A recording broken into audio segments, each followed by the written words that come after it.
daal di ñëw si presse bi ak li nga xam ne que moo di tolluwaay bi donc la fermeture des médias non conformes, la presse face à un écran noir alors Arfan CDEPS instant bi nag ñu ngi mobiliser seen ay doole pour daal di fas yéene daal di jàkkaarloog ak ki nga xam ne que moo di Aliou Sall.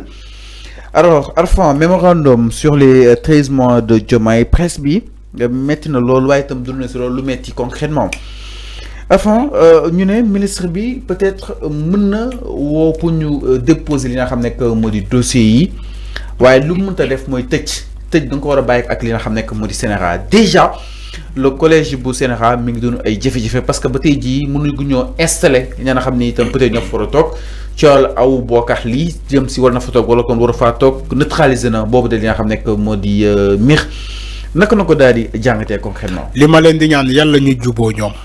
amiin waay. waaw yàlla ñoom ñu juboo ñoom les patrons de presse ak CDEPS ak correct ak xawma lan yàlla ñu juboo ñoom d'abord mais aussi li may ñaan ministre bi le ministre de l'information et de la communication li ma koy ñaan mooy mu yaatal affaire yi bu fekkee mën na ubbi waat mu ubbi nit ñi dem déposer. man loolu laa koy ñaan maintenant concernant ñoom CDEPS et les autres man maa ngi leen di xaar li ñuy wax tant que waxuñu du ma am commentaire mais ministre bi laay ñaan bu mënee ubbi mu ubbi parce que aussi am na ay nit yoo xamante ne à base de la presse. non c'est une obligation sax Arfan à base de la presse Arfan quand même nag mais Arfan il faut tamit nag ni ngay attaquer fii tamit ngay on dit pas donner kilifa obligation. Souvent vous faites des erreurs de langage. Mais alors dama ministère de tutelle Arfan quand même. Kilifa dañ koy ñaan. Kilifa dañ koy ñaan. Donner kilifa il a l'obligation. C'est pas l'obligation. Obligation bi mooy. Pas l'obligation bi may wax maanaam dans l'exercice de ses fonctions dafa war a tijji ay bureau ku bëgg a ñëw déposer Arfan parce que certes tëj ngeen plateforme bi mais Arfan peut-être mi am mais c'est ce que j'ai dit pour bëgg a teg télé loolu laay wax ni dama ne déposer ay kayitam pour teg télé loo xam ne ça n'a rien à voir ak télévision yi nekk fii nii ak dama ne parce que télé à tout moment mën na ko tijji Fallou kilifa da nga koy ñaan ne ko yaatalal affaire yi gis nga nit booy ñaan dara da ngay muus nekkul xët-xët bi ngay jël nii. Non, pas xët-xët. Voilà dama lay jàppale rek de ses fonctions. Mais même dans l'exercice de ses fonctions da nga koy ñaan kilifa da ngay naxante ak moom ba am li nga bëgg. Même dans la vie courante. kon ñu ñaan kon dañuy ne nit boo bëggee dara da ngay naxante ak kooku koo xamante ci moom ngay dem da ngay naxante ak moom ba jot ci li nga bëgg. kon ñu ñaan kon mais loolu la ñuy def. kon léegi ñu ñaan ministre bi. mais nit da ngay mais même CDEPS ngeen supplier wu ministre bi rek. c'est pas supplier. ñu sukkal ministre bi nga wax nit da nga koy respecter d'abord. man ce que je vois en. non respecté nañ ko baax le ministre de la communication. dama ne moom respecté nañ ko. kilifa pas la personne d'Aliou Sall mais ministère bi mu dirigé. mais c'est ce que j'ai dit Fallou ñun la ñuy wax. xam nga aussi Fallou on s'écoute quand même. On doit s'écouter. non on parle de ce ministère bi nga xam ne. oui c'est ce que j'ai dit c'est ce que j'ai dit on doit oui on s'écoute. Je crois que nous tous nous parlons le même langage. ok man li may wax ak li ngay wax. C'est la même chose mais dama la bëgg ne nit boo bëggee dara da ngay naxante ba jot ci yaa ngi dégg même bu fekkee kooku sa kilifa la même bu fekkee ñoom ñoo ko mag ñoom Mamadou Ibra Kane ñoo mag Aliou Sall mais Aliou Sall tey moo leen ilif. suñu kilifa la moom. Voilà suñu kilifa la. Mais il faut pas le minimiser. Non minimiser wuñu ko. Man maa joxe exemple. Il faut pas le minimiser. Il faut lui donner le maximum de respect en lui disant voilà. ñun dañoo bëgg ñu waxtaan donte yow yaa am dëgg loi bi moo wax le code de la presse moo wax léegi kaay ñu waxtaanee ko parce que c'est nous d'entre nous ñun Sénégal moo am dëgg ne ko yow donte loi moo ko wax yow tu as concouru à la loi. mais ministre mën na tëj Arfan télé. mais c'est waxuma loolu waxuma la ministre mu tëj télé. waaw comme naka la amee dëgg Arfan. mais il faut ngeen wax. mais le ministre a appliqué le code de la presse foofu lay waxee. moo tax ma ne il faut nga déglu ma pour code de la presse bi il faut nga déglu ma pour xam li may wax. tant que Fallou yow yaa ngi may intercepté ci li may wax. doo déglu. mais ministre bi mën na tëj média. waxuma ministre na tëj média waxuma loolu. gis nañu fi ay ministre Macky Sall di tëj média. Moussa Bocar Thiam da nga ko fàtte. signal lañu déedéet Moussa Bocar Thiam dafa tëj télé. Fallou yow xanaa yow man gis naa démb di benn nit commenté ci sa benn émission ne la xanaa Fallou yow nekkoo Sénégal mais cette personne là il a raison. Fallou yow xanaa nekkoo Sénégal yow Moussa Bocar Thiam nekk fii di tëj ay télé nga may naan ministre tëjul télé non Fallou yow le gars il a bien fait de poser cette question Fallou yow nekkoo Sénégal dama ne man waxuma ministre mu tëj télé dama ne nañu waxtaanee ko parce que c'est nous d'entre nous la presse c'est la presse sénégalaise avant d'être vendue à l'international elle doit servir d'abord le Sénégal informer juste et vrai aujourd'hui il y a beaucoup d'acteurs de la presse des journalistes ñoo xamante ne ci presse bi la ñuy suturaloo weer bu dee ñu fayee ko mën a yóbbu seen kër loolu ay emploi la les patrons les patrons de presse ñoom aussi ils sont créateurs d'emplois donc à travers tous ces facteurs là ces paramètres là laa ne ñoom waa CDEPS nañu naxante ak ministre bi waxtaanee ko parce que seen kilifa la moo leen ilif il faut lui donner le maximum de respect donte xale la ne ko kaay ñun dañ laa soxla bëgg naa ñu waxtaanee ko donte vous avez concouru à la loi et l'application stricte du nouveau code de la presse mais dañoo bëgg en dehors de tout ça ñu waxtaanee ko ba trouver des solutions parce que il y a des télévisions ou bien des médias qui sont laissés en rade léegi lan la ñuy def ba enrôler waat ces médias là voilà le débat bi foofu la amee solo mais pas du ay fëgg dënn. non kenn fëggul dënn Arfan. c'est de ce fëgg dënnam ministre bi fëgg dënnam après qui va perdre. non kenn voilà c'est ce que j'ai dit dënn Arfan mais Arfan tamit. c'est ce que j'ai dit. démembrement boo gis dafa am ñu koy diriger concrètement. oui si je suis d'accord am na ñu nekk ci kaw. mais les dirigeants doivent être responsables. s'il te plaît Arfan. Ils doivent être responsables. ñun média bi communication.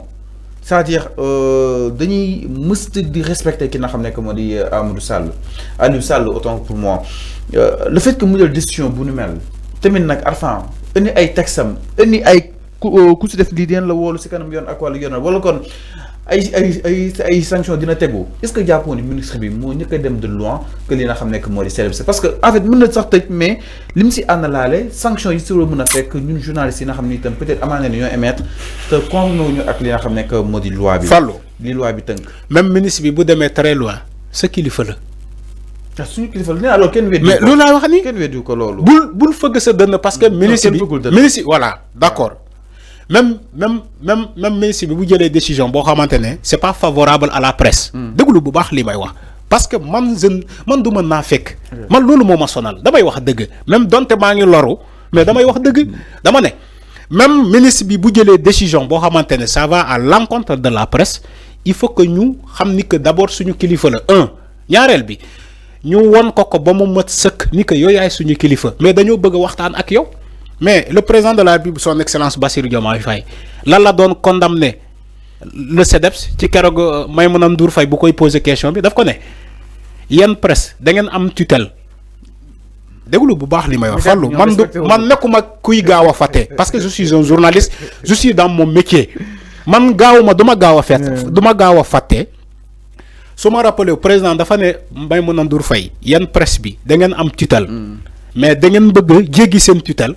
ñëw laaju audience président loolu président lan la bëgg a wax foofu bu fekkee yow am nga xel mais c'est ça ñoom nguur bi fi nekk dañoo jàpp ni que presse bi respecté wuñu le ministre là donc c'est à la presse d'effacer tuuma boobu. mais ministre bi il faut mu xam ni Sénégal dafa am ay réalités. non moom si diaspora bi la nekkoon il faut mu xam ni Arfan sénégalais. voilà c'est ce que tu parles comme tu le dis comme ça. Arfan non pas.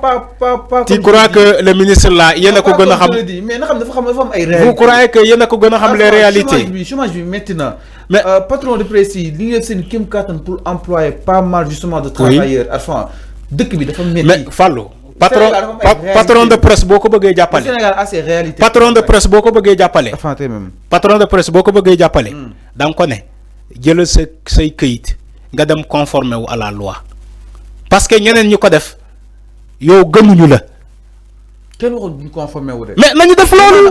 nañ ñu gën a jàppale gën ñoo pousser pour ñu conformer. ministre bi pour mu jàppale la c'est-à-dire di ñu wax ni bii dossier moo des bii nga war a indiwaat. c'est que Fallou.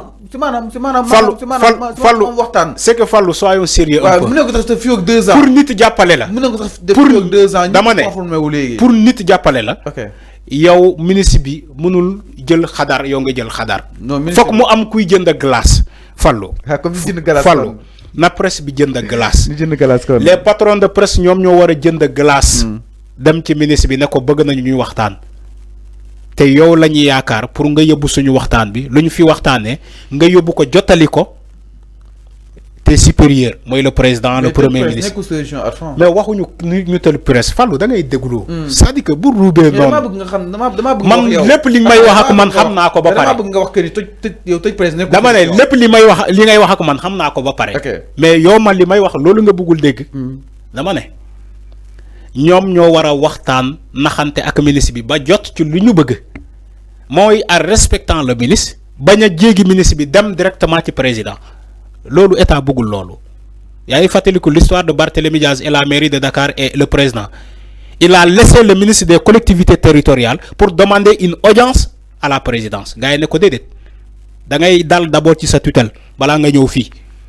C'est ce que les patrons de presse ont voulu faire avec le ministre de la communication et l'état les a recadrés ne leen déedéet yenn presse bi les patrons de l'information yenn presse bi da ngeen am tutelle dem leen dal ci seen tutelle d'abord boo leen waxtaanee ñun dañuy arbitrer mais c'est ce que le président de la République a dit à la presse voilà la vérité moo tax ñoom CDEPS bu ñu fëgg seen dënn nañu dem waxtaan ak patron bi mooy le ministre bu ñu paree ak ministre bi il est compréhensible il est jeune il va les écouter ne ko bëgg nañu nga yaatal ñu affaire yi nga def tout pour ubbiwaat comme ça presse yi yoo xamante dañu leen laisser en rade ñu mën leen enrôler.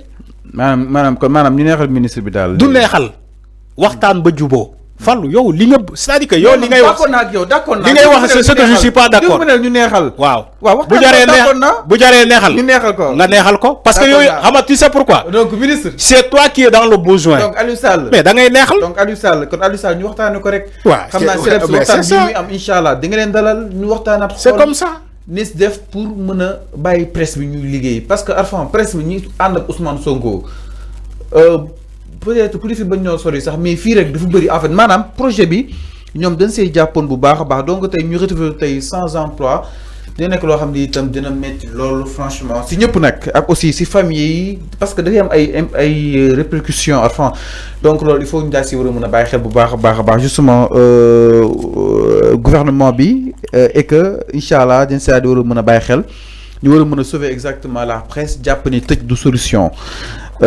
mu ne def lépp ba mu des tëj parce que déjà investissement bi dafa colossal waaye itam ak ñi nga xam ni itam ñoo nekk si ginnaaw presse yooyu. Arfan daal di koy jeexalee à la dernière minute wala kon daal di koy jeexalee par rapport ak li nga xam ne